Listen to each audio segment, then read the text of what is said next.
Daddy, help me." That was the only thing I heard before my tires screamed around the last corner of our cul-de-sac, and I swear my heart stopped right there in my chest. The sun was dropping over Cedar Ridge Lake, throwing these long orange shadows across the pavement, and in the middle of that glow, I saw two guys in dark blue uniforms dragging my 16-year-old daughter toward a black SUV. One of them already tightening a plastic zip tie around her wrist, like she was some criminal. They had a right to haul off. A few days later, in almost the exact same spot by the community clubhouse, I watched the president of our HOA standing there in an orange jumpsuit, with her hands cuffed behind her back, shouting, "You can't do this to me. I am the board," while the sheriff read her charges in front of the whole neighborhood. I am not a lawyer. I am not some activist. I am just a dad and an ex-Marine who wanted a quiet life on a lake.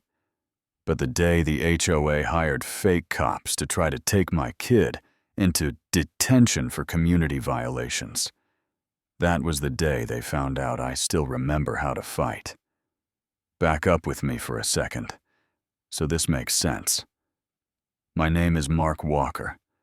After 20 years in the Marines and losing my wife to cancer, I hit this point where all I wanted was a small house, some water, and a place where my daughter Ellie could just be a teenager instead of the kid who'd grown up between bases and hospitals. When we found the place at Cedar Ridge Lake Estates, it felt like an answer to prayer. Picture a gated community wrapped around a pretty lake. Pine trees, joggers on the sidewalks, every house looking like it came off the same brochure, and then at the far edge, our place. A slightly older lake house, a little rough around the edges with a small barn extra land, and our own skinny dock stretching into the water. For a kid like Ellie, who loved to sit by the water with a sketchbook or a fishing pole, it was perfect. At closing, the realtor slid this big, 3-ring binder across the table and said, "Here's your HOA handbook." The thing landed with a thud. I kind of chuckled, said something like, "Guess they take lawns seriously around here." And she gave me this tiny, tight smile and said, "Just stay on the board's good side." You know that feeling when you laugh something off, but a little voice in the back of your head goes, "Hey, pay attention to that." Yeah, I should have listened. We met Linda Matthews on moving day, late 40s perfect blonde bob that looked like it had its own budget pastel blazer on a Saturday. Big clipboard, like it was an extra limb. She walked up our driveway in wedge heels, smiling wide eyes doing a slow sweep over my truck. The box is Ellie's old bike. "Mr. Walker," she said, shaking my hand just a little longer than normal. "Welcome to Cedar Ridge Lake Estates. I'm Linda, president of the HOA. We are very proud of our standards here. We had some issues with the previous owner not exactly being cooperative, so I hope you'll be different."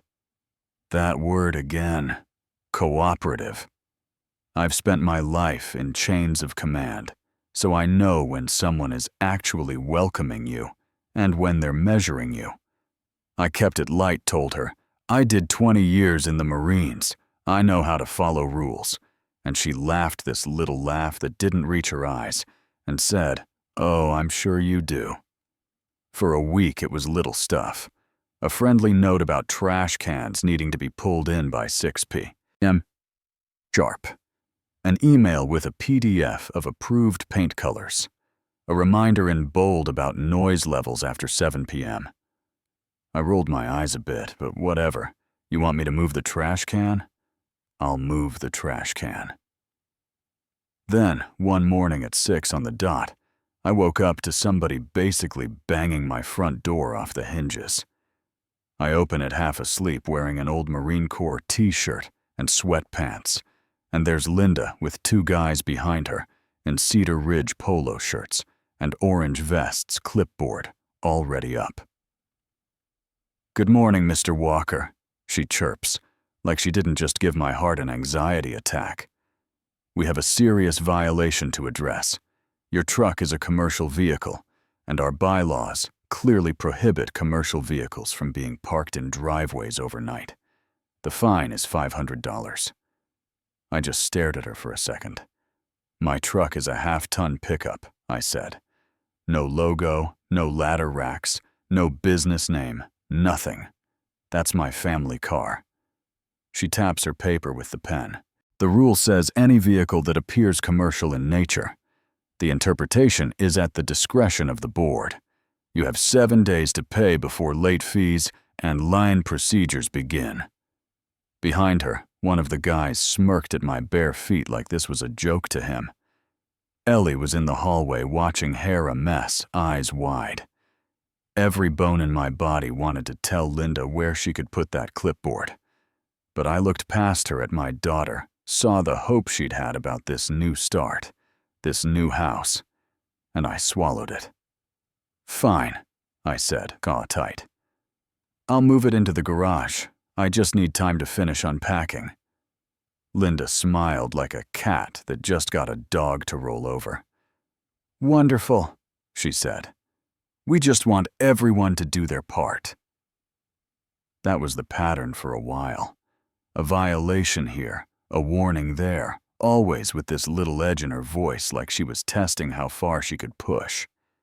Ellie playing guitar in the garage at 7:15 p.m. Noise disturbance. Our American flag, measured and found half an inch too long. Non-compliant. Trash cans visible from the street for 9 extra minutes after pickup. Repeat offense. Every time she showed up, it was in that blazer with that pen pointing at something like she was inspecting troops. And every time I told myself, "Pick your battles. Mark, do not start World War III over a trash can." The problem is, people like Linda smell that. Control is like oxygen to them. The more you choke back your reaction, the more they lean in. And it wasn't just me. At the mailbox, I'd hear little stories. The old couple at the corner fined for having a bird feeder. The single mom down the street threatened with a lien because her teenager's car had a dent in the bumper. Whenever anyone pushed back, Linda would say the same thing in this syrupy tone. We all agreed to the rules when we bought here, right? Then one night at dinner, Ellie put her fork down and said kind of casual, but not really, "Dad, there was this black SUV behind me on the way home from the bus stop."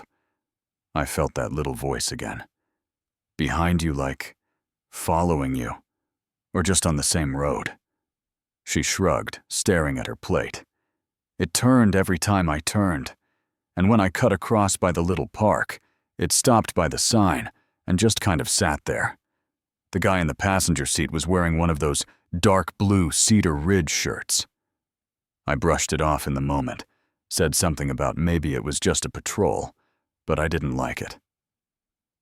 A week later, flyers appeared in all our mailboxes and on the community board. Cedar Ridge Community Safety Program.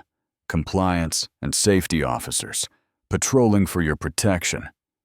Big stock photo of men in dark uniforms with badges and radios.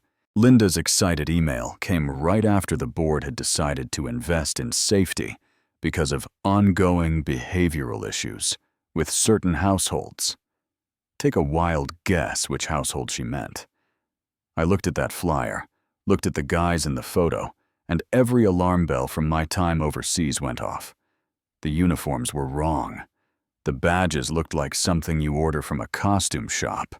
No patch for any known agency, no proper name tags, just compliance officer. But a lot of my neighbors were excited. "About time we had security," one guy said at the gate. "This is why we pay dues." I didn't feel any safer. A few days into the safety program, Ellie came home pale, her backpack hanging off one shoulder. I was in the kitchen sorting mail when she dropped into a chair like someone pulled her batteries. "One of those HOA cops stopped me at the lake," she said quietly. "He asked for my ID, and said I might be under investigation for rule violations. My stomach dropped. What violations? She shook her head. He said if I didn't cooperate next time, they might have to escort me to the clubhouse to talk to the board. This was a 16-year-old girl walking home from sitting on a dock, being told by some random guy in a fake uniform that he might have to take her somewhere for her own good. You feel the difference in your chest in that moment. Trash confines and flag measurements are annoying. Some dude laying hands on your kid is a whole different war. After that, I started paying attention like my life depended on it. I noticed the black SUV parked just off the main road, near our place engine. Idling guys staring over at our house. I memorized the plates. I took pictures of the badges, the uniforms, the shoes, cheap black sneakers, no real duty belts, no body cams. Nothing about them said, professional. Everything said, we want you to think we're official. And then came the day Ellie actually screamed, "Daddy, help me," over the phone. That afternoon was one of those perfect lake days. Bright sky, little breeze kids on bikes, people walking dogs. Ellie had stayed after school for a project, and I had run into town for a hardware store run. I was maybe 20 minutes out when my phone lit up with her name. As soon as I picked up, I heard panic in her voice, high and shaking. "Dad, they're saying they have to take me. They said I broke a bunch of community rules, and I have to go to some program. I'm at the end of the street by the stop sign. Please hurry." I don't remember putting my blinker on.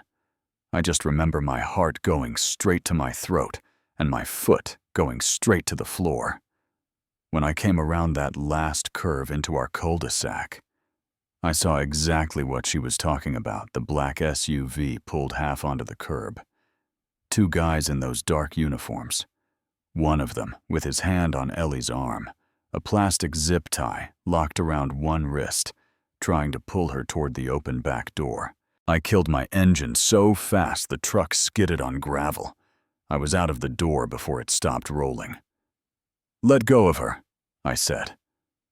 Voice dropping into that calm place it goes when I'm past scared and straight into ready. The bigger guy turned, flashed his badge like he was doing a cheesy TV show. "Sir, step back," he said. "Your daughter has been cited for repeated community violations. This is official HOA enforcement.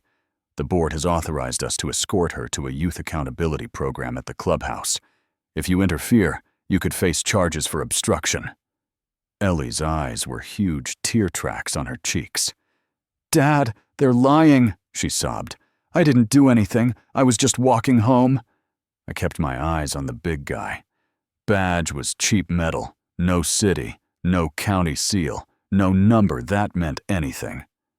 "Show me your police department ID," I said. "Show me your state security license. Show me one piece of paper from any judge that says you're allowed to put your hands on my kid." When the skinny one rolled his eyes and held up a manila folder. "Right here, sir," he said. "Signed by the HOA board under Section 14. Community safety and order. She agrees to enter the program, or your household faces immediate fines and lien procedures. That's how this works." "That is not how anything works," I said, already pulling my phone out, hitting record, and then dialing 911. You so much as tighten that zip tie, and this becomes a whole different conversation. The dispatcher picked up, and I didn't sugarcoat a thing. "I've got two men impersonating law enforcement or security attempting to forcibly take my minor daughter against her will in Cedar Ridge Lake Estates. They say they're HOA officers. I have video. I need a deputy out here now." You could see the calculation on the big guy's face. He glanced at the phone at the SUV back at me. He muttered something to his partner.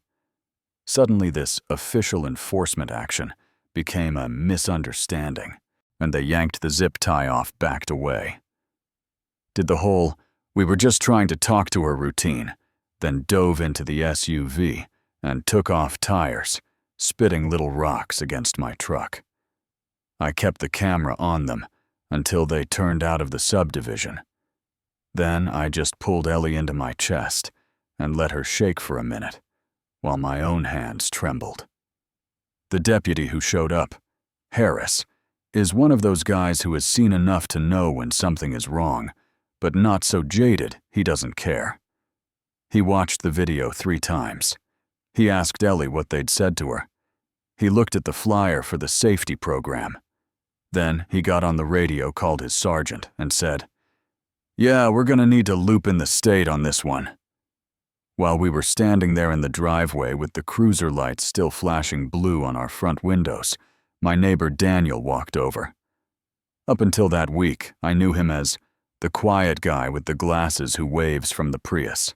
When that night I found out he was also Pimbama, the real estate attorney who knows HOA law better than most HOA boards. He listened, watched the video, then said, "You know half your property isn't technically under the HOA, right?" I blinked. I thought I misheard him. He went back to his house, came back with his laptop and a stack of printouts. He pulled up the original property plat and the covenants filed with the county. When Cedar Ridge was created, then the updated bylaws, Linda had emailed everyone a year or so back. The lines on the map told the whole story. "The association stops here," he said, tracing a line that cut through my lot.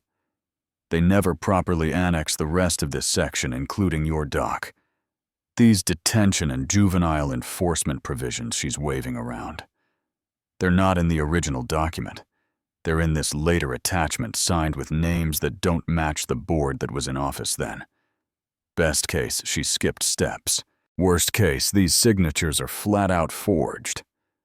So not only did these guys have no license to act like security, Linda didn't even have real authority over the very place where she sent them to snatch my kid. That was the night I stopped trying to keep the peace and started building a case. In the Marines, you learn to gather intel, line up your resources, and fight the right battle the right way. This wasn't going to be some shouting match in a driveway. This was going to be paperwork, video petitions, state agencies, and a room full of neighbors who finally saw what was happening in front of them. Under the bylaws, Linda loved to quote homeowners representing 25% of the lots could demand a special meeting and call for a recall vote on the board. Daniel wrote up the petition. I took the video and a portable speaker and started knocking on doors. I didn't go in there breathing fire. I said, "Hey, can I show you something that happened to my daughter last week?" And I hit play. It's hard to watch a teenager you know sobbing while 2 grown men drag her toward a van, and then tell yourself that's just HOA business. Dads who'd shrugged off their own fines got real quiet. Moms who'd defended Linda as strict but fair put hands over their mouths. People who'd rolled their eyes at complainers suddenly started pulling old violation letters out of drawers, spreading them on their kitchen tables next to cups of coffee, and saying, "You know this never felt right to me either." We hit that 25% mark faster than Linda ever thought possible. Then we blew past it. Meanwhile, the state investigator in charge of security licensing had taken one look at our video and the fake company Linda was funneling money through and booked a flight. The night of the special HOA meeting, the clubhouse looked different. Usually those meetings had the same 10 people, Linda, her loyalists, and whoever she was yelling at that month. This night, every chair was full, people lining the walls, kids in the back playing on tablets, a low buzz in the air, like the moment before a storm hits. Linda sat at the front table with 2 board members, gavel in front of her hair, and makeup perfect.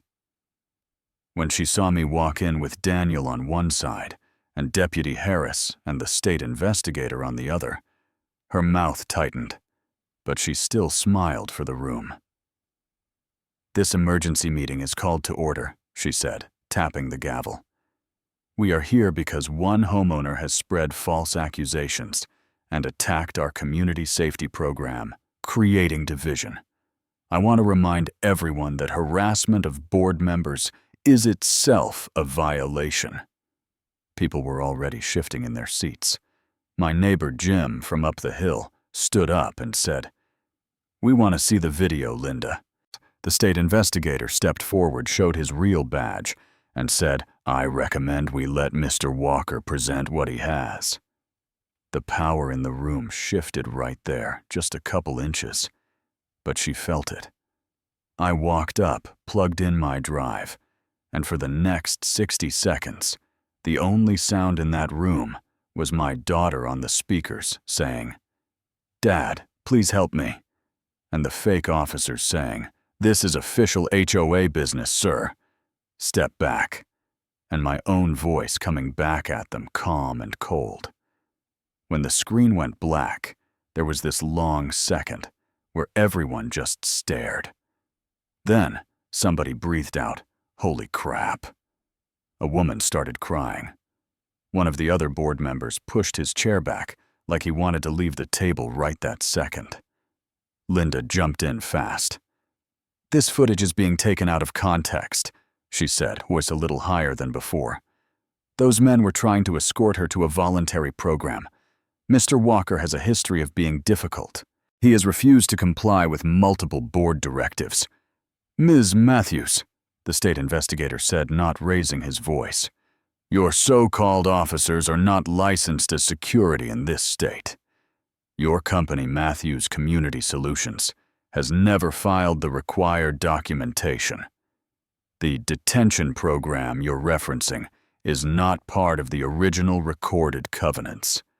The amendments that added it contained signatures that do not match the board members on record at the time.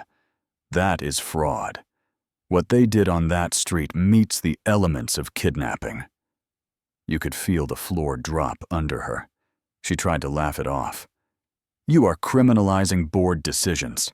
I sacrificed my time for this community, and this is how you repay me, by siding with someone who cannot handle basic standards." She turned to the crowd. "Everything I have done has been to protect your property values, to keep this place desirable. Without strong leadership, this neighborhood will fall apart." Folks who'd been quiet for years spoke up. "You fined me $500 because my mom's hospice nurse parked in our driveway overnight," one man said, hands shaking.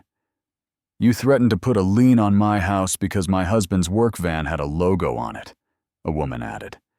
"You said you could have our teen banned from the pool for the summer because he forgot to sign in one time." Somebody in the back yelled, "You sent goons after our kids." Linda's nice HOA smile vanished. "You all signed the documents," she snapped. "You all agreed to live by the rules. You don't get to cry about enforcement just because it finally reached you." That's when the sheriff stepped fully into the center of the room. Up until then, he'd hung back, letting the state guy handle the talking. Now he had a manila folder in one hand and a set of cuffs on his belt. "Ms. Matthews," he said, "you're right about one thing. People don't get to cry about enforcement when it finally reaches them." He opened the folder. "We executed a search warrant on your office this afternoon. We have copies of financial records showing HOA dues being paid to your company for security services that do not exist in state records. We have emails in which you instruct unlicensed individuals to detain minors for so-called violations. We have evidence of forged signatures on covenant amendments and misuse of association funds. You are under arrest for fraud, false imprisonment, conspiracy to commit kidnapping, and operating an unlicensed security enterprise, among other charges." For a second, she just stared at him, so stunned she forgot to perform. Then her voice came back in a shriek. "You can't do this to me. I am the president of this HOA. I am the only thing standing between this community and chaos. Do you have any idea who you are dealing with?" The deputy stepped behind her, took the gavel gently out of her hand so it would not fall, and clicked the handcuffs around her wrists. That sound echoed in the mic like a period on the whole nightmare sentence we had been living for months. They walked her right down the center aisle she used to walk with that clipboard, right past the people she had bullied and lectured and threatened with liens and fines. Some folks cried. Some clapped quietly. Most just watched, processing the fact that this woman who had acted like she owned us was just a person in a blazer, and now she was a person getting into the back of a sheriff's car. We still had to elect a new board. We still had to untangle bogus bylaws and fix budgets and rebuild trust. But my story with this ends right there in that parking lot, with the evening sun hitting those pine trees, my daughter standing next to me, breathing a little easier, and Linda yelling through the cracked cruiser window. "You're all going to regret this," while nobody believed her anymore. And that's where I want to put the question in your hands. Where is the line between keeping a neighborhood nice and straight-up abuse of power? At what point do rules about paint colors and trash cans turn into people in fake uniforms putting their hands on someone's kid? Have you ever dealt with an HOA or a landlord or a boss who hid behind policy to bully people because they thought nobody would push back? Do you think we went too far bringing in the state and the sheriff? Or do you think that's the only language some people understand? Should HOAs even be allowed to have this kind of power? Or is the whole system just asking for people like Linda to take it too far? You've heard my story. An ex-Marine dad who just wanted a quiet lake house and wound up fighting fake cops in his cul-de-sac. Now, I want to hear yours. Drop a comment. Tell me what you think. Tell me if I handled it right, or if you would have done something different, and if you've got your own HOA horror story or neighbor from hell, share it, because the more we talk about this stuff, the harder it is for people like Linda to pretend it's just enforcement.